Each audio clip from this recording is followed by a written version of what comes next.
Okay guys, ada 3 benda yang best dekat motor Yamaha PG1 ni. Jom kita tengok apa yang best dekat motor ni. Dari segi reka bentuk, okay, motor ni nampak agak rare sikit sebab sekali pandang korang nampak motor retro. Sekilas pandang lagi korang nampak macam mini scrambler dengan rangka badan dia yang nampak solid macam ni.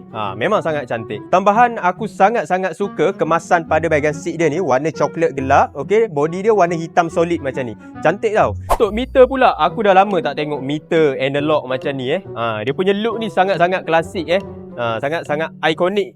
Untuk part enjin pula, PG1 ni sangat-sangat jimat sebab dia pakai enjin dia kapasiti 115cc fuel injection. Satu lagi, cost maintenance dia sangat-sangat rendah. Korang just maintain oil filter dengan minyak hitam saja. Satu lagi, motor ni senang korang nak kawal sebab dia punya berat 107kg saja. So kalau korang nak cilok boleh, nak U-turn pun senang sebab motor ni sangat-sangat ringan. Extra motor ni boleh main dekat off-road Korang tengok tayar dia bagi dengan ring spoke ni.